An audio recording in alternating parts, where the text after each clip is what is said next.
Farm Talk on CFRU 93.3 FM.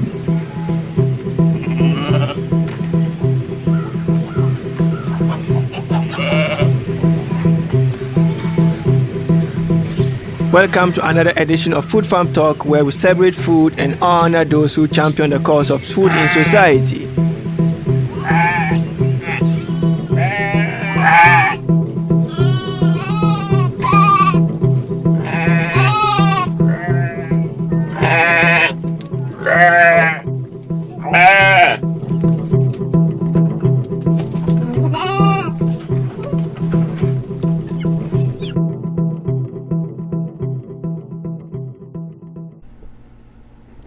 Hello, and welcome to another exciting episode of Food Farm Talk on CFRU 93.3 FM in Guelph. I'm your host, Emily Duncan, and the show is also hosted by Abdul-Raheem Abdulai. This week we are airing the first part of a series of webinars that have been organized by the Arrell Food Institute at the University of Guelph and the Food from Thought Initiative. We have a wonderful panel of experts, including our own Abdul-Raheem. The topic of today's show is COVID-19 and social impacts on rural communities. It's going to be a really interesting discussion. So without further ado, I will let Dr. Phil Loring, the moderator of this discussion, introduce the panelists. Thank you so much for listening. Hello, everybody, and welcome to our webinar on COVID-19 and the social impacts of rural communities. My name is Philip Loring. I'm the Arrell Chair in Food Policy and Society at the University of Guelph.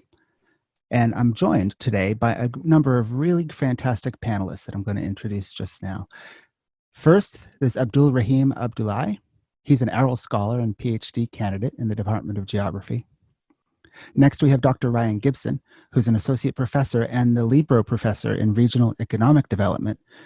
He's in the Rural Planning and Development Program at the School of Environmental Design and Rural Development. We're also joined by Dr. Helen Hambly Odame. She's an Associate Professor of Capacity in the Capacity Development and Extension Program, also in the School of Environmental Design and Rural Development. And finally, Jacqui Empson Laporte. She's an environmental specialist with the Ontario Ministry of Agriculture, Food and Rural Affairs.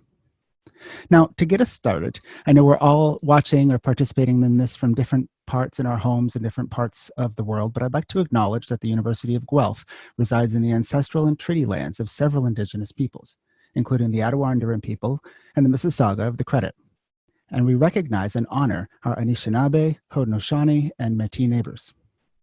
Next, I'd also like to acknowledge that the University of Guelph and OMAFRA have worked together for decades to support Ontario's agri-food and rural sectors and continue to do so with the Ontario Agri-Food Innovation Alliance, a collaboration between OMAFRA and the University of Guelph. This collaboration supports the people, places, and programs producing Ontario agri-food solutions with global impact. Now, as I said, we're here to talk about the impacts of COVID-19 on rural communities. So to start, an opening question. COVID-19 is no doubt a major disruption for rural communities, but rural communities are already dealing with a variety of challenges, some of which will no doubt be exacerbated by COVID-19, and others that really increase communities' vulnerability. So to start, maybe I'll have some of the panelists tell us something about your area and the impacts and challenges that you're seeing or hearing unfold. And I'd like to start with Jacqui. Hi.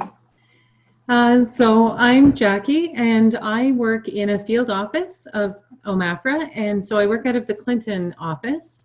I'm really fortunate to live where I work and to work where I grew up, as well as working with rural communities and organizations in my job. And in my personal life, I volunteer also as a team leader and crisis responder with Victim Services of Huron County. I can speak about Victim Services Huron only. Other counties have similar organizations, but they operate on different models. In both roles, I'm seeing the stress in farmers and their families caused by disruptions to supply chains or even the threat of disruptions to supply chains. I see market uncertainty, and they've worked really hard to raise their crops or their livestock, and they're not really sure what's going to happen with their markets. I see small businesses in my town and restaurants in my town in these small towns that were already struggling, and they're trying to adapt really quickly to new consumer environments and restrictions. While my kids have had sufficient internet access to finish their schoolwork, some of their friends don't. Some of my OMAFRA colleagues have encountered similar challenges in using new technology that's been provided. You can see stress in people's social media posts, in the news feeds. When you talk to people, you can hear it in their voices, and that's going to be an ongoing challenge. In rural Ontario, challenge is always proximity and privacy. So in victim services, many of us are from here and we grew up here, and it's always really difficult to respond to calls that end up being someone we know or someone that we're associated with either at work or through our other affiliations. In some ways, the adaptation to telecounseling might be beneficial because transportation and availability of services is always a challenge for rural Ontario. And just making it accessible for people when they need it, perhaps this is an opportunity for us to provide those services. And I'm hopeful that working from home or telework, we can prove that we can use these skills that we've learned to attract professional jobs to rural Ontario. And life in Ontario in rural Ontario shouldn't be seen as a barrier to advancing your career. Super, Jacqui, thank you for that. Abdul, how about next to you?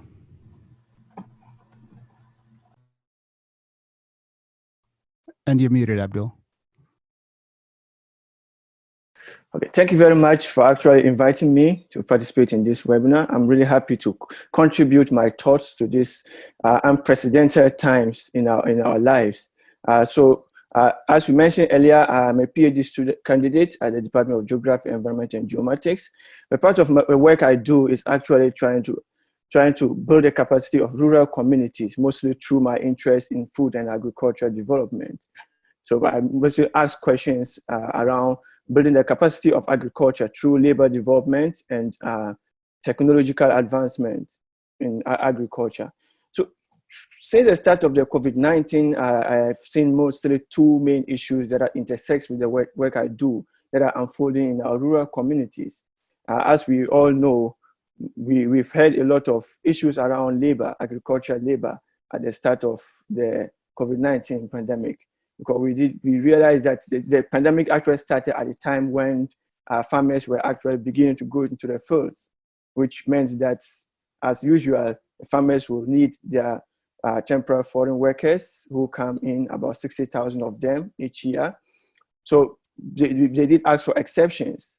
The one interesting thing about it is the fact that even going beyond the temporary workers who come in, the Canadian agriculture sector still has labor shortages. Year in, year out, we've seen that there's still more than about 16,000 labor shortages. And this year, we've seen the numbers are still around 10,000 labor shortages in the sector. And this has implications for rural communities because for most part, most of these farming jobs are in our rural areas. And we've seen that the virus has actually worsened the situation as people are reluctant to go out to work, which means that we may compromise the food that we produce in our rural communities and in a larger extent change some of the dynamics in the rural communities. Another interesting thing regarding this, which intersects with my work, is actually building on these labor shortages, is the fact that we have seen that farmers are beginning to look for solutions. So farmers in both rural and urban areas. And one area that we have seen that farmers are actually moving towards is trying to use technologies to offset the labor shortages in our rural communities. And we do know that from the labor shortages to disruptions in our food chain, and the outbreak has actually put a strain on rural agri-food sector, like in our supply chains, especially for small-scale farmers. And we are also seeing small-scale farmers with the supply chain being disrupted, looking to internet platforms to actually connect with consumers so that they can sell their food. So which means that farmers are actually moving a little bit more towards technology in order to actually, let's say, recover from this pandemic. And we've seen a lot with CSAs, like going online. We've seen a lot with consumers connecting. So there's a silver lining to it, because over years, we've seen the agriculture sector being disconnected with rural communities. And since the pandemic is actually bringing farmers back closer to their consumers through mediated through technologies, there is a silver lining that we may see that the farming community may reconnect with consumers and more broadly may reconnect with their rural communities as well. So we really wait to see what the dynamics will be. But these are some of the things that are actually unfolding in some of the rural community and agricultural sector. That's really interesting, Abdul. Ryan, let's talk to you for a minute. Yeah, it's great to be here and be able to join for this really important conversation. There's maybe two elements that I'd like to share that are impacting rural communities that I'm working with. One is around volunteerism, and Jacqui mentioned that right off the hop around those organizations that are providing those frontline services. And throughout rural communities across this country, volunteerism has been a really key feature, and it's part of the fabric of what makes rural a rural community. And rural communities over the past years have seen all sorts of kind of ebbs and flows and challenges and opportunities. But at the moment, rural communities are challenged in how they respond during the COVID-19 crisis. We have seen all sorts of challenges related to the isolation that sometimes comes. During COVID-19, the ability for individuals to volunteer their time, whether that's to assist with a Meals on Wheels program or young activities for young people, or whether that is with the community library or other public spaces, this has all been compromised under the COVID-19 measures. We also have a number of nonprofit organizations that have had to rethink how they do service delivery and how they build on their commitment to the people that live in their communities. And this is still unrolling. We're still figuring out how this all is going to take place, but it's really exciting to see some of the innovation that has emerged from our rural leaders and rural communities around this front. The second piece I'd maybe mention, Phil, is around newcomers. And Abdul mentioned the seasonal agricultural workers that may be involved in agricultural production in rural areas. But rural communities continue to attract and to welcome newcomers, whether that's new immigrants, refugees, or maybe it's urban residents that are moving out of the city and into our rural communities. And over the past couple of months, these are really difficult times for newcomers that are moving into smaller communities. This pandemic has caused a disruption in terms of the supports for newcomers. It's challenged just the ability to tap into that social fabric, to be able to participate and to volunteer, to have your children engaged in extracurricular activities. And this is enhancing that sense of isolation that's taking place within rural communities. And these are two of the kind of key things that I've been working on over the past few months with rural communities across the country around newcomers and volunteerism. Super. Thank you, Ryan. And Helen. Yeah, hello, everyone. My name is Helen Hambly Odame, and my area of rural research is primarily in the area of connectivity, internet connectivity and broadband services into rural areas and regions. And during the COVID-19 crisis, we can see how essential broadband has become for every single Canadian, urban and rural. And yet we have to acknowledge that even what we're doing here today, which is speaking on video conference with a number of different speakers, would actually be quite impossible in many rural areas across the country. And we have a digital divide coming into this pandemic. It has made some of the crisis more difficult in terms of adapting livelihoods as we all stay home. And for some rural users lacking connectivity, basically experiencing even greater isolation from the rest of society and the economy.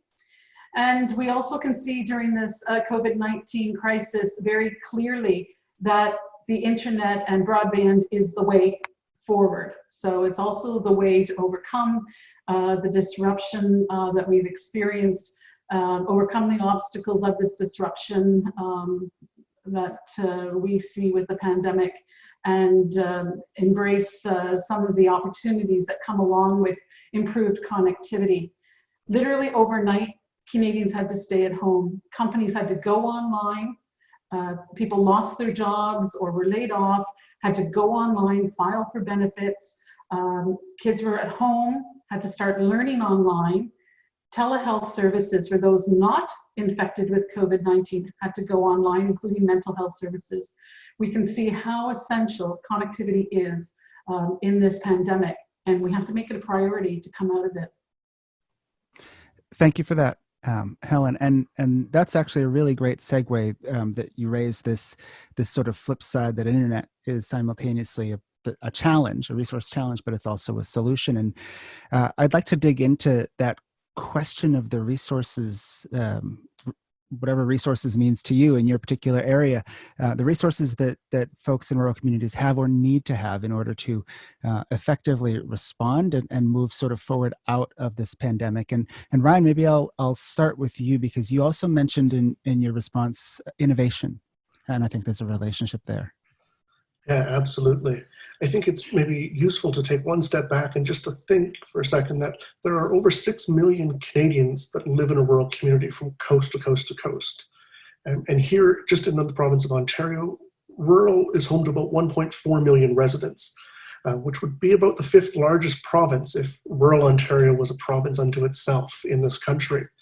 And when we look at all of those rural communities and the people that make up those communities, we have to be careful that we don't assume that all of our rural areas are equal, that they're not a homogeneous region.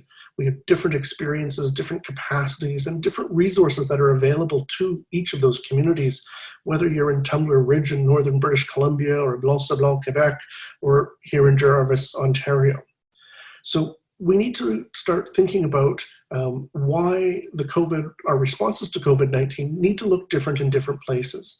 And I think we have a tremendous amount of uncertainty and change that are taking place, and we need to differentiate that sometimes from the policies and the strategies that our urban counterparts might be utilizing, and recognizing that they may or may not be the most appropriate for rural communities as we move forward. Rural communities tend to be smaller in size, they tend to have larger distances to other centers.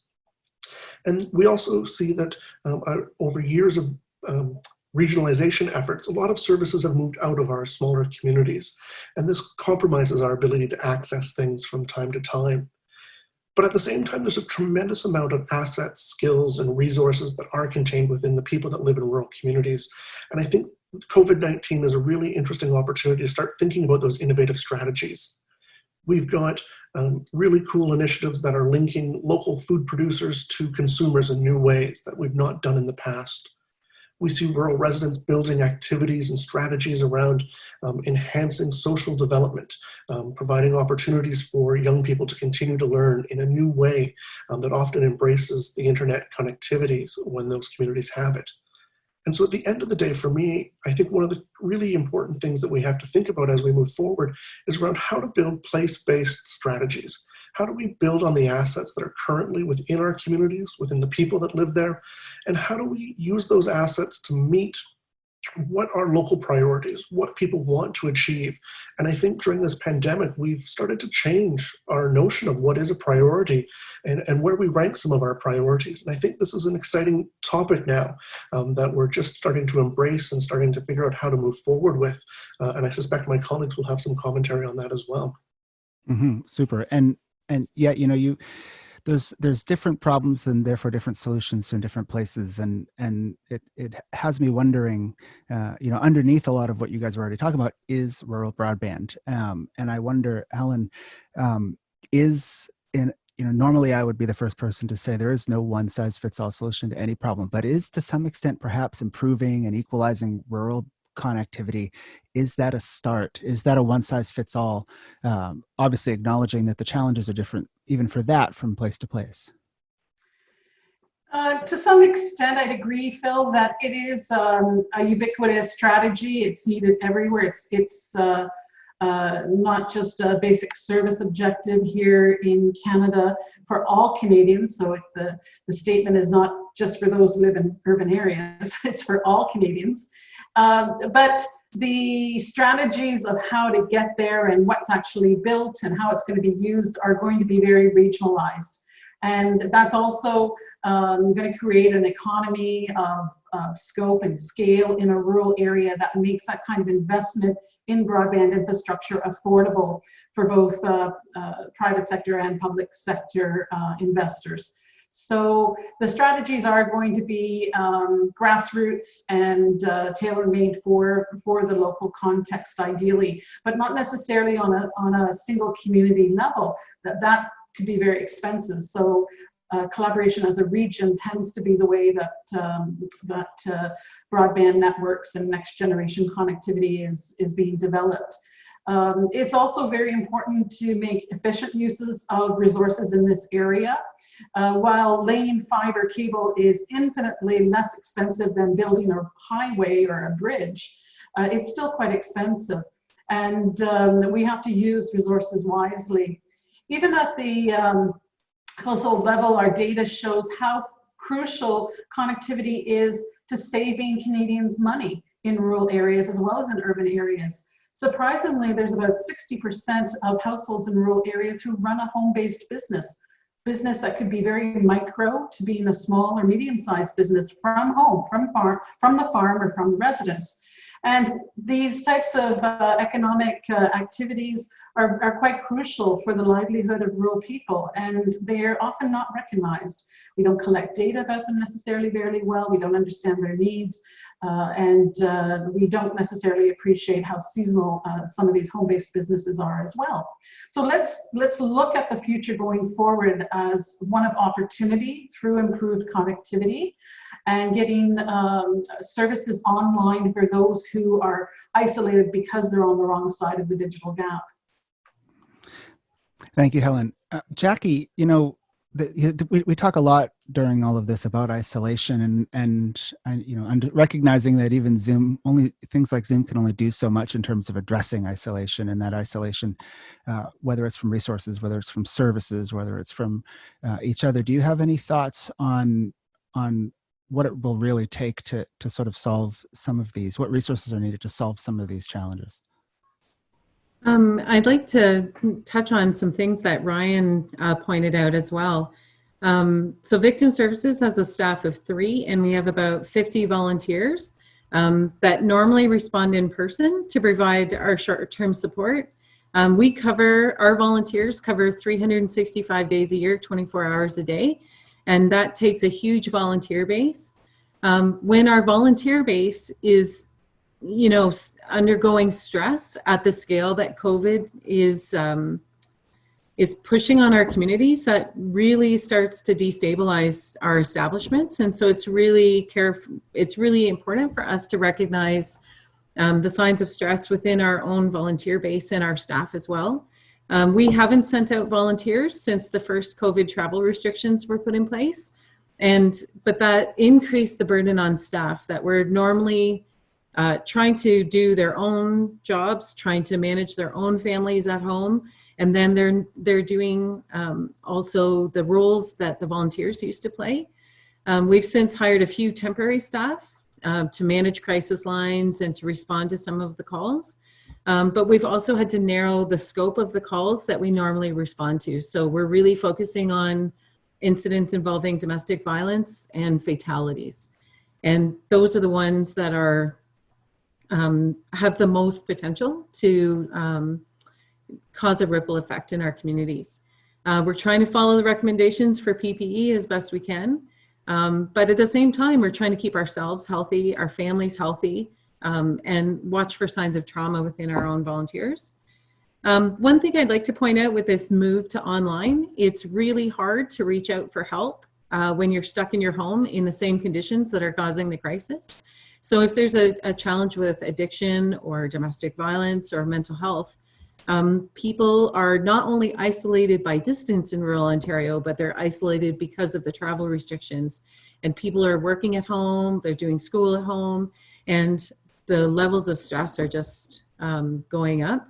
Also, there haven't been shelters or housing available for those at risk of domestic violence, unless it's a very severe case. So again, people don't have access to the services, and that can be a real challenge in rural Ontario at the best of times, and it's just sort of been made worse. We are anticipating that there'll be an increase in calls related to domestic violence, mental health crisis, suicide, and addiction. As time goes on, we've seen it with other tragic circumstances in our community, such as the tornado in Goderich. So we've been ramping up our services. We'll be trying to attract more volunteers to help when that's needed, but everybody will be. Other community mental health and addiction services have ramped up telecounseling as well, as an attempt to sort of mitigate the potential impacts of the crisis. There are organizations that are, as Ryan said, really restructuring and trying hard to reach everyone in rural Ontario. So I'll just name a couple. There's West for Youth, which is an organization in Walkerton that provides online counseling for youth in rural Ontario. Community Mental Health Services and Choices for Change, that organization deals with addiction services. They're offering online counseling and group therapy for families. Do More Ag Foundation specifically appeals to farmers dealing with mental health issues and their families. In the Know is a mental health program developed for farmers by Dr. Andrea Jones-Bitton at the University of Guelph. And there's also the Mental Health First Aid course offered by CMHA. But rural isolation is and always will be a challenge. So while the internet telecounseling offers some opportunities, there's also some real barriers. So that wraps up our show for today. Thank you so much for tuning in to our rebroadcasts of these series of webinars that have been organized by the Arrell Food Institute at the University of Guelph and the Food from Thought Initiative. Next week, we will finish this discussion on the topic of COVID-19 and social impacts on rural communities. Tune in next week for our rebroadcasting of this two-part webinar during our weekly Food Farm Talk shows, airing Thursday mornings at 10 a.m. on CFRU 93.3 FM. We hope you will listen in next week. Thank you so much, and take care. So that wraps up our show for today. Thank you so much for tuning in to our rebroadcasts of these series of webinars that have been organized by the Arrell Food Institute at the University of Guelph and the Food from Thought Initiative. Next week, we will finish this discussion on the topic of COVID-19 and social impacts on rural communities. Tune in next week for our rebroadcasting of this two-part webinar during our weekly Food Farm Talk shows, airing Thursday mornings at 10 a.m. on CFRU 93.3 FM. We hope you will listen in next week. Thank you so much, and take care.